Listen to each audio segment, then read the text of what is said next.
Welcome, this is Bartok v0.3, and there's a ton of stuff to go through. Let's go ahead and jump in. In summary, the editor is a lot more complete now and can actually use local storage instead of having to stand up some kind of Bartok server in the back end. Going more into that a little bit later. Tons of changes around file types, icons, and syntax highlighting. The stuff's there now. Folder operations have grown out a lot more, not exactly perfect yet, and file changes and status are present. So whenever you save a file, you see a status of the file as unsaved. And speaking of status, there's the new status bar down at the bottom, which is basically just a rip-off of VS Code and maybe other things. That's brand new and not completely connected. And then there's also the new some new service map changes, kind of give an idea of where I plan to go in the future with the service map. So before I go into talking about the current state, kind of things that came along with the release, I just wanted to talk about a few things and try to be maybe pretty brief about like what those things are. So one of the things that concerns me is like I want these summaries to be fun, and I think looking at a page full of text is not like terribly fun, even if people are doing really fun stuff like highlighting the item of present interest in a pink highlight. That makes it a little bit fun. But what I'm talking about is in the future I'd like to be giving like demonstrations of what kind of stuff you can actually make with this, and what my goals are from this. Another thing is started out with this some thoughts as thinking about like what are some of the fun things that I've done, or what are some of the interesting things that I've done in releasing, and I just pretty much one of the items there is keeping track of the actions and events and state. I've kind of tried to push towards making configuration code or code that relies on configuration, and that way then whenever I go back I can see a nice little list of like cool configuration changes, so I know exactly how the code's working or the system's working without having to dig through a bunch of if else for eaches and all that to try to figure out what's going on. I've also tried to leverage events and an event registration system so that I can do things like I'll show later. But what I'd really like to see, what I'd really like to bring to the table with the whole Bartok thing is, hey, let's create code, let's create systems that are easy to manage. And then state obviously is a fun thing to keep track of too. Organizing code is a lot of fun too, and this being a developer's vlog, I just kind of wanted to talk about some of the experiences I had over the past few weeks just dealing with this. Early on, some of the shortcuts you take, or some of the things that you do to get things up and running, wind up coming back to be something that's like, hey, I've got to completely refactor that one. And then a good portion of what you do later on is actually spending time reacting to the commitment you made by actually taking that shortcut.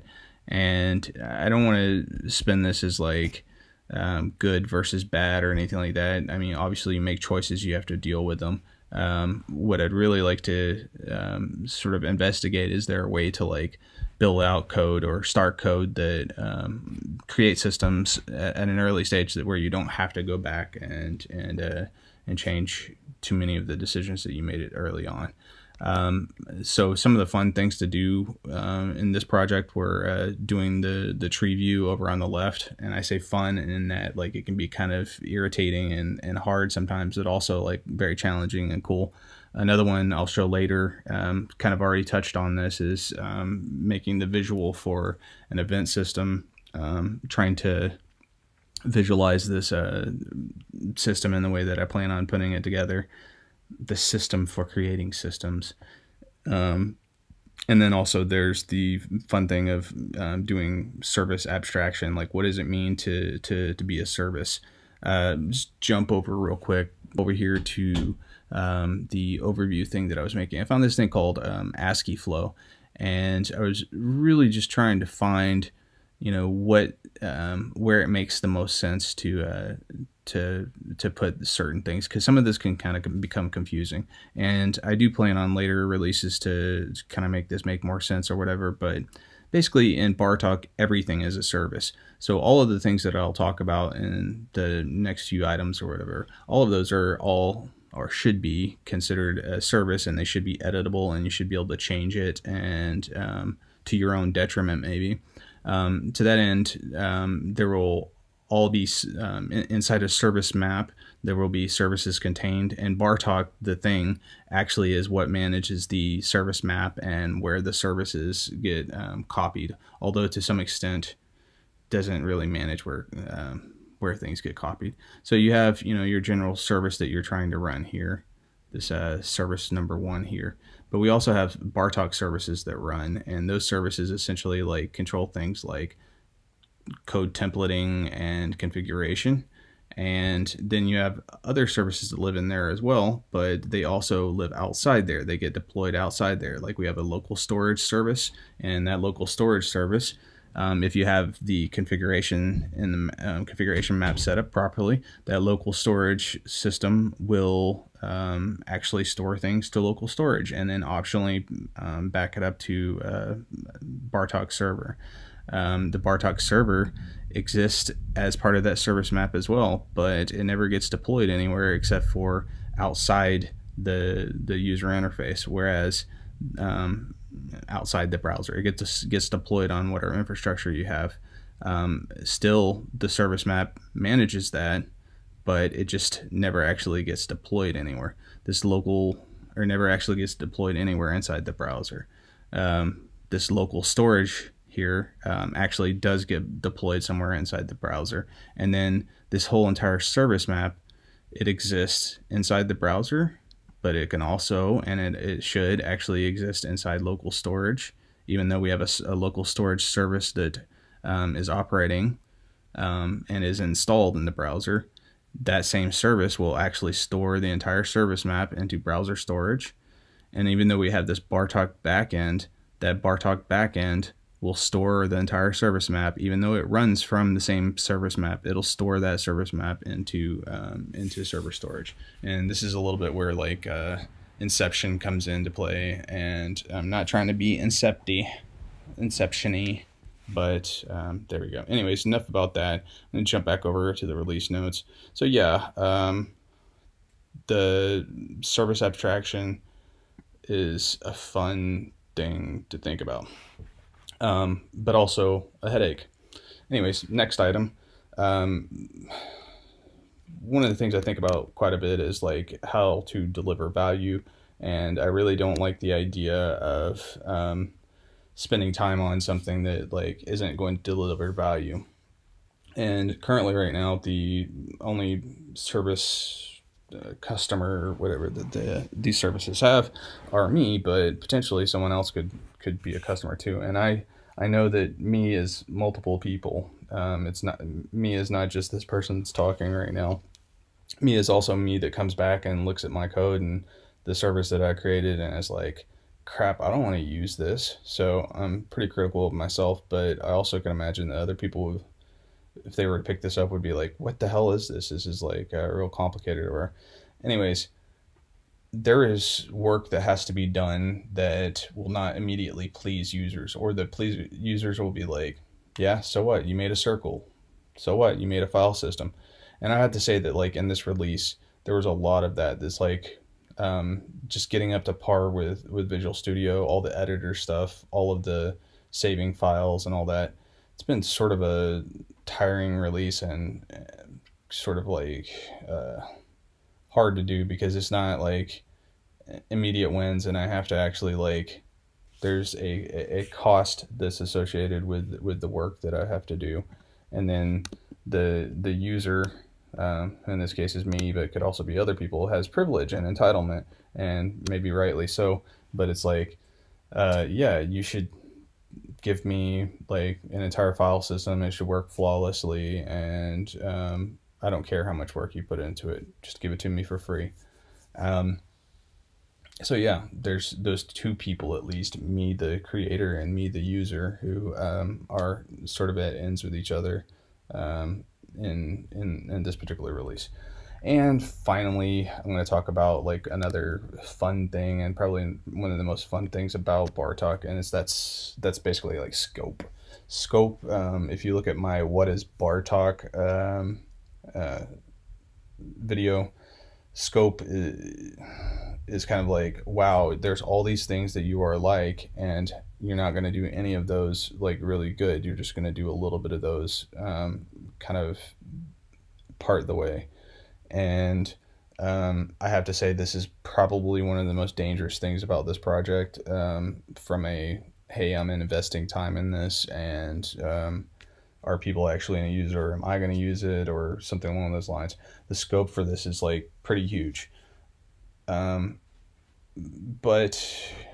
I think it's fun to kind of manage that, and manage, you know, hey, I can deliver some value, and it just so happens that none of the customers that I may potentially have are giving me any money, so I can pretty much, you know, like say that I'm the one who's paying for this, so I can do whatever I want.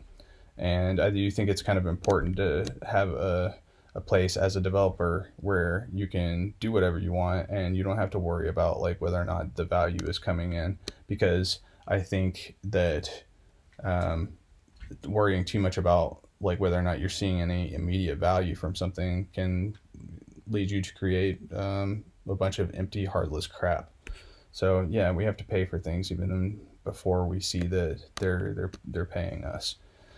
Okay, that's some of the thoughts, and I'm really trying to be succinct here, and I wanted to kind of get out of the way some of the other opposite thoughts that I have before I go into this super long list. And I really would like to focus more on demonstrating what's new, instead of going through the list line by line. But let's just jump right in. So one section of the current state, or the summary of the release that is new, is this meta, and that's kind of stuff that I couldn't figure out where it fit into the other little modules or whatever. But I've already kind of touched on this. Currently, there is a part of Bartok that will be made into like its own independent service, and that service will be managed by Bartok, and I'll show you code in the future about how that's being managed. But what that thing does is it talks to local storage as if local storage were the back end. And that means that you can store all of your services in there. Mobile is fixed. I'm not going to go too much into that, but you should just try it out. Like mobile actually loads up a little Visual Studio kind of look into whatever mobile you have, and maybe it could be kind of useful. I'm not going to go too much further with it than that for now. Basically just leave it as like, wow, you have a little miniature Visual Studio. There were a bunch of little issues for this next item of file changes being handled gracefully. I spoke earlier about like I added some thoughts earlier about like paying for or building out a system where you have to pay the cost of it, and you know the user is going to be like, yeah, you should get that already. And to that end, I'm not going to go into all of these, but just trust that whenever you save and create and add files now, it's a lot better. And really, this is not something that I'd expect the average user to go into. In fact, I expect that the average user would want to use the you know, add a folder, add a file over here instead of using the terminal. And eventually I'll go away from the terminal being the only place that you can use that. But yeah, there's a bunch of like weird bugs fixed. Go on to the pane view. I pretty much replaced the back end of that, or I replaced the guts of that, so that like you get a nice kind of like closer to Visual Studio experience. maybe hard to tell what I'm doing here, but I'm like trying to slide over the Explorer, and it sort of stops at like 200 or 250 pixels, and then if you keep on going, it'll actually like snap over. So that's one of the things that was added. Also, there's some issues around, you know, whenever I'm moving the pane around, basically it not being remembered properly, or, you know, whenever I hit refresh, it not showing up properly. I'll just say that I'll add another item here, the pane view. Splitting up a page into you know, resizable panes is real fun, and I did actually look at some libraries that could do that for me. I wasn't necessarily like terribly impressed with any of them. I mean, I was actually impressed with one called Golden Layout. However, with Golden Layout, whenever you move around the pane, they were concerned that it would be costly to actually update the pane's contents while dragging, and I kind of thought that might be a problem. So for one, Xterm is running inside this pane over here, and whenever I resize, it doesn't resize Xterm until you let go, and you didn't even notice that happened, right? But if you highlight the background of this Xterm, you'll notice that it doesn't actually resize. In fact, I'm gonna be able to demo that real quick. So when I let go, we get a resize, and then whenever I drag, see, nothing's resizing on the fly here, and then whenever I let go and stop, we get another resize. So I am actually trying to pay attention to what Golden Layout was doing, but I still wanted the visual cue of, hey, the thing is moving, and I don't just get a line here. So anyways, I went with a different pane view, spent a little bit of time on that one. The Explorer, which is what the tree view is also called. I'm picking up the name Explorer from Visual Studio. Now has file icons here. Started supporting a bunch of different kinds of files. I don't want to go too far into this or whatever, but you'll notice that there's like TypeScript, JavaScript, React, Markdown, Python, SVGs, Go, bunch of different new little icons for depending on the extension for the particular file type.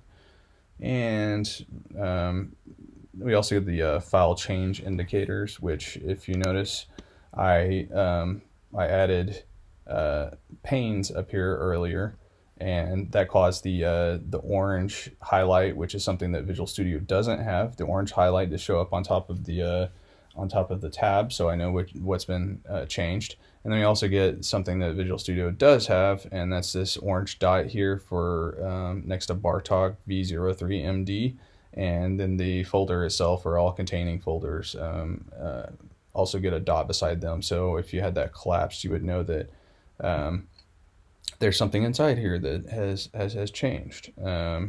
Cool. Move on to the next item. Just close out this overview. The next item, I believe, was file size change indicators. Clicking the tree item multiple times creates duplicate tabs. I think this is maybe something that made it to the last video, where if I clicked multiple times on package.json, then it was just creating multiple, and I'm clicking multiple times here, but nothing's happening. It just basically, whenever a system event is fired off that, hey, I'm trying to select this file, and the tab sees that it already has it selected, it's just not going to open up another one. And the same thing with the editor view. So that was a bug that was a problem. So yeah, and then the package name is in header, not as the root folder. There used to be a root folder called notes, and that was what held all of these subfolders and contained items. And now, instead of with Visual Studio, it says Explorer. It constantly tells you that's the Explorer. I just hijacked that and put the name of the service that you're working on right there. And who knows, that may change in the future. I don't know. Let me move on to the editor. One of the things I was missing from the editor was this multi-select kind of thing. And for most people who don't know that, you can highlight something and then do like a Command D and do that multiple times, and that will actually highlight all of the instances of that in that file, and then you can go and change that to something different all in one place. And that's I find that that's kind of useful, and it's something I wanted in there, so I put it in there. One of the things that this has versus the way that Visual Studio implements it is, once you're in that multi-select mode, you're kind of stuck in it, I think you have to press escape, which is kind of a pain in the butt. And in fact, with this, I think if you, it's not necessarily intentional, but I don't know that I'll actually go away from it. So if I've selected all these files, and then if I just click somewhere else, then it goes away. I kind of like that. I like it just disappearing. And that brings me to an interesting place, and one of the immediate rewards of controlling the editor, or writing the code for the editor that I created. I don't have to spend time to try to get those kind of behaviors. Like, I can just go in where I know it needs to be changed, change it, and everything's cool. So I could talk probably more about that, but I'm not going to. Tabs were improved. Tabs used to be, it would say if you had 6 or 7 tabs up at the top, and then you clicked on a new file. Maybe I can give a example of this. If I had all of these files opened up, then used to, that would just give you a, let's go one more. Okay, used to, it wouldn't actually scroll in the view like you saw there. So if I'm on bartok v3 and then I click on bugs, it's just going to just scroll over to where that is. And then similarly, if scratch was highlighted and then I go back to bartok 3, but then I want to see bugs again, it doesn't always just go to the last item. It goes to the exact item that you clicked on. It's going to scroll over, and it'll do that all day. All this cool little scrolling back and forth. So at least whenever you go and look up at the top, you know that like one of those tabs that just got highlighted are one of the tabs that you're looking for. So yeah, selected tabs get scrolled into view, new tabs are scrolled into view, and then there's also the file change indicator, so you see like which tabs have actually changed. I haven't actually implemented the thing of like reusing tabs. So Visual Studio has this idea that like, or this behavior that whenever you click on a tab and say you're going through a few different tabs, it'll actually recycle those tabs. And I kind of like that. I like the idea of managing how many tabs show up here. And that's something I deal with from a point of view of someone who uses Visual Studio or an editor on a regular basis. Like just too many tabs. Sometimes I wish I could just hide it, and maybe I will. So there's the indicator up at the top that lets you know that the file changed. So there's other things with the editor. This is kind of huge, and the thing about having a release that has all this stuff in there, I don't really get enough time to express how awesome some of this stuff is. But yeah, so what I wanted to show was all the different kind of syntax highlights you can get. If you're used to seeing TypeScript, you get this cool TypeScript highlighting. I didn't put very much work into highlighting for TypeScript or targeting TypeScript, but CodeMirror already has that, and I plan on just supporting all of the syntax highlightings that CodeMirror has, but I've not put all of those in place. Anyways, I came up with a list of some of the ones that I thought were important to me at the time, and I'll be adding more of those a little bit later. TypeScript, JavaScript, obviously. And I'll show an example of a long JavaScript file at some point near in the future. I think maybe right here. Here's a really good long JavaScript file. One of the things you may notice right away, I don't have cool scroll bars, and I don't have the file preview, so I don't really get a concept of how big this file is. There is, if you look closely, there is a native scroll bar that's kind of dark over here, and it's scrolling down. I've been fighting with scroll bars, but yeah, so that's what a long JavaScript, it looks pretty similar to what you would imagine from Visual Studio. We'll just jump away from that for the time being and go to go back to the release notes. So yeah, sorry, I'll jump back one more time. Python, there's Python. Should be able to see tabs there, but whoever created this did not create this with tab characters. I guess space characters can work too. SVG. In the future, I'd really like to do a preview pane for SVGs, and I'll go into that at some other point. But I think it'd be cool as I was editing this SVG, we had an SVG showing up over here, and I could just see what it actually is doing. That'd be a great way to write SVGs. And part of the reason I don't write SVGs is because it's kind of awkward to do it with Chrome. Even though I like to do a lot of things with with Chrome, CSS, and you know, some minor document changes, I think it'd be really cool if I had that preview over here. I'd like to do the same thing for React in the future too. We've got Go over here. We've got PHP. We've got Ruby. We've got CSS. We've got Less. We've got Sass. We've got Ping. Yeah, I don't know if I'll ever support like raw images. I don't know. It seems like it'd be cool to like have just a SVG only world. I don't know. We'll see. We've got batch files, which batch files don't have a highlighter for them. And the icon, finding icons, and we're talking about Windows batch files here. I don't know. We have text files. We have JSON, which in the future I'd like to get rid of all those stupid quote marks all over the place except for the values. So I'd like to be able to see JSON improperly formatted with no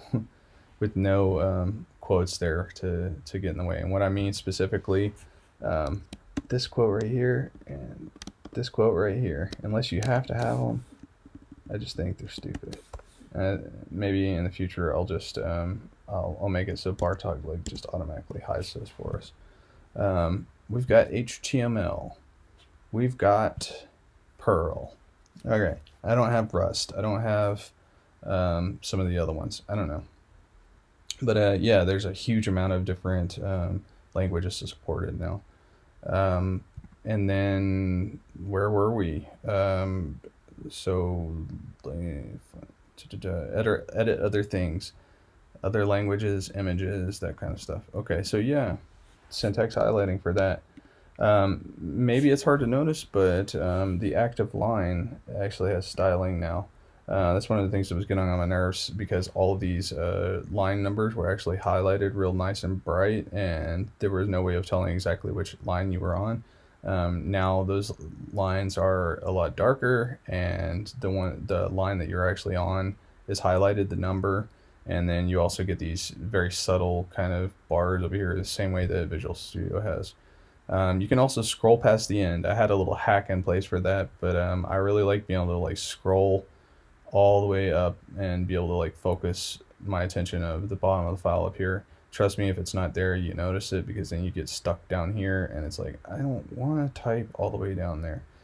Also, showing invisible characters. This is something I believe in. I believe if invisible characters are going to mean something, which they often do, then we ought to just show them. And it may be a little bit hard to see, but there's a space and you can kind of get an idea of what's actually in there. You would notice the difference if there were a tab there. So I'll just jump from here. Fix sucky scroll bars. I'll just tell you the scroll that you saw earlier that like kind of looks stupid, that's nothing compared to what was there already. And we get scroll over here too. I'm gonna do something about it. I'm gonna I'll have to just sit down and make that like, you know, hey, copy Visual Studio's scroll bars kind of day. And I don't really feel like being that, but yeah, they're a lot better now. They're not as sucky.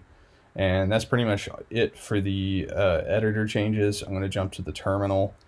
Terminal had a bunch of those kind of like inglorious kind of things going on with it, like adding a folder, renaming a folder, moving a folder, deleting a folder, reading a folder. add a file with parents, delete file with parents, move parents. This is some of the last thing I worked on in this release, and it was just not as much fun as maybe like adding file icons or getting the tabs working properly or something like that. It was actually kind of like I really had to start thinking about how I was doing things and how I was arranging things, and some of those things I'm still not pleased with, but it mostly works now, and I'll come back more to work on it later. I won't say that this is a V1 experience until I've got, you know, that particular part added, because, you know, I don't want to be the user who has to add folders, add files, and see some kind of like screwed up. Why is it doing that? Why does it place the file over there? I can give a demo of that maybe after this is all over with. And similarly, renaming the project and service, deleting that kind of stuff. I never actually marked these off. So I actually moved I've decided I didn't want to work on renaming the service in this particular release, just because I'm sick of these particular types of problems. But I mean, I kind of wanted to just go away from them for a little while, so that'll move to v4 release and maybe even later. And I'll tell you that I did get deleting a service working properly, and it says here that there was nothing for the server. This is the next section. There actually was. I did actually have to get the server working properly with deleting, because there were some things I had messed up whenever I had added PM2 support in the last release that had to be fixed. All that fun stuff. So yeah, the status bar is new. I don't know what else to say about it. I plan on probably using the status bar a little bit differently than Visual Studio does, and when I go into demo some of the other stuff, maybe here in just a minute when I go into the service map, it'll probably make sense like how I might want to use it differently. So yeah, the service map, I'm going to go ahead and just list off all this stuff, and then I'll go and jump over to the service map and show you what's going on over there. So the service map will be like the first big demo, and then I'll show some of the file operations after that. So I added pan and zoom to the service map, and I made it so that the data that's in there is not mocked, and I made it so that there are connections between nodes. Okay, here we go. I'm going to show the service map, but I'm going to give a disclaimer.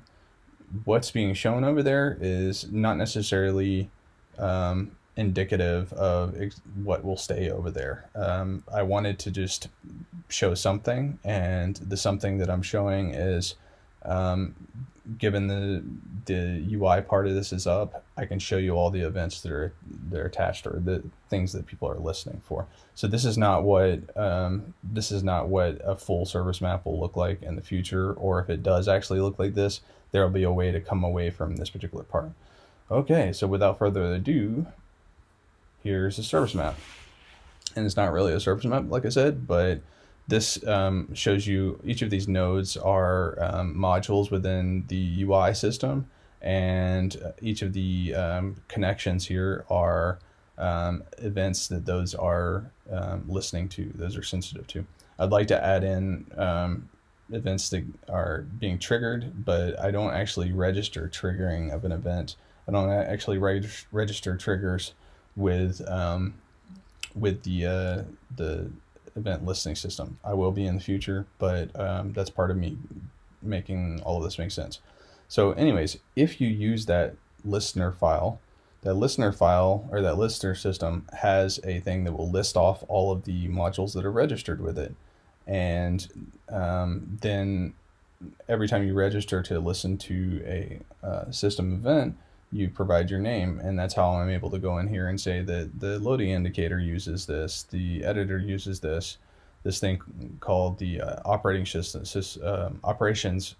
system uses all of these. Anyways, it looks kind of cool, and look, you can pan it. Yeah, so all that's SVG, and seems to get the job done pretty well. So yeah, that's kind of where the service map would go in the future. Basically the whole intention there is being able to show you something visual, and then you should be able to do like very basic operations. I don't think I'm going to be making it so that you can add like too many new nodes in here, but who knows. But what I really would like to be able to do is, so if we're looking at all the systems that are, you know, listening for something, I would like to be able to highlight one of those and put them into sort of a debug mode, and then be able to come back over to the code, run it, and get the debugging points popping up, or get a list of things coming out, like saying that the editor was just heard a file close, the explorer just heard a file close. That way I could really make sense from a visual point of view, like who's listening and who's messing up and that kind of thing. Anyways, so yeah, that's a demonstration of the service map. I wanted to do something cool and visual for this one. There are let me talk about the status thing real quick. Status bar. Okay, if you've got the service map up, does it really make sense what line and what column number you're at? No, not really. Does it make sense to say, you know, the JavaScript is the language you're writing in? No. So there will be some things in here that relate more to like a service map. It'll be context aware. Over here to the left is where Visual Studio stores all of its like version control stuff. And I'm going to be storing bartok v0.3. So like for instance, if you wanted to migrate to bartok v1, you could, and all you would have to do is select that over here. Or if you're working on some, I don't know, we'll see. That may be actually where you switch between different code bases or commit to different places. So anyways, there's that. And then the last thing I wanted to do was basically just show some of the file related stuff. Hey, here's that page, how to optimize resizing or scrolling. This is what I was trying to get at. Used to, if there were a lot of folders in here, a lot of files, like as I was developing, I noticed that like it wouldn't actually scroll. And I'm going to open up, let's open up one of these other ones, or some of these other ones, and just realize that if that didn't have a scroll on it, that it wouldn't be all that great. So yeah, added scroll to that. And currently these buttons up here don't work for adding and adding a file or adding a folder. But then I can go in and show an example of what some of these things would happen from the terminal's point of view. By the way, here's a big markdown file. It's readable. I don't have the cool stuff that lets you delete or like close out multiple folders. So there's things that I don't have. I don't have context menus, so you should be able to right click on one of these folders and say you want to delete it or rename it or something like that. And I don't have that. All I have is this little terminal over here. So let's talk about the terminal. I can add a file. I can call the file hello, and then hello gets added. It gets added as plain text. Cool thing about this is I can just close that out and hello is still there. I've not done any commits, it's still there. I didn't have to worry about saving. I mean, I can save later whenever I push this to something, but for the time being, it's fine. I can delete the file, but wait, what's the question mark, or you can type in help and you'll get this list. All of these move file, move folder, all of those have a short version. Some of these others didn't have this concept of the terminal good enough to like really want to do anything with it. These are the ones that will eventually make it over to this pattern over here, and they can all be played around with. I think, you know, ls works. It shows all of the files that you see over there in the tree. I think pwd will work, like print working directory. CD will work. I can go into folder examples, and that gets highlighted over on the left, and I could do an ls there, and we get empty fee foo test wumi, as you see over on the left. I could add a file in here, but right now the system's not smart enough to know, like, oh, you want to add the file in this directory. So if I do add a file,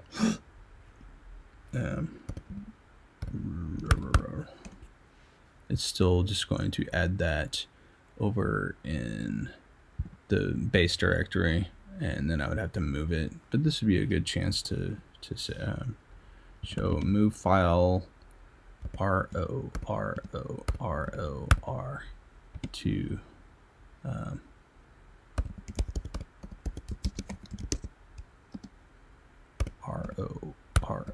RO.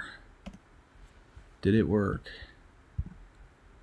Yay, it worked, but it moved the file as a folder. That's because I did mf. mf is a is it because of that, or is it because it's buggy?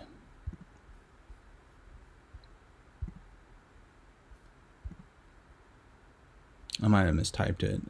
I don't have a lot of checks in place for whether or not there's an actual file existing, and I'm just not at a very tight place when it comes to like creating and dealing with this tree of files. But I did add earlier on. I did add that I am at a spot right now where I'm sick of files and folders and stuff like that. So I'm just going to hopefully refresh, and yeah, so this comes to another interesting point. So as soon as I added the local service, local storage or whatever, then now the local storage is in contention with the Bartok server storage. And okay, so you caught me with my pants down. Basically what happened, if we want to do a read here, we get that there's the 8x6, all these servers that I expect to see on the server, but then instead of 999 belonging to notes, it actually got copied from local storage to the server side. And that's not exactly what I expected, but I was trying to show an example of both of those. Anyways, the local storage versus server stuff could be a little bit more graceful, and it could be like a UI for, you know, whenever that's going to be persisted. Look for that in the future. For now, it's just like baby step. I got local storage working. Tomorrow or the next day or weeks down the road, I'll make it so that state between the server and the local storage system here get synced up properly. Anyways, I think the only way that I can actually go back to my notes at that point is I can go back to the cached copy that I had here. So yeah, I'll finish the rest of this this demonstration or this release notes thing by saying, obviously there's still some problems, and I'm very glad that I went into the original thing early on, talking about some thoughts that came along with this release.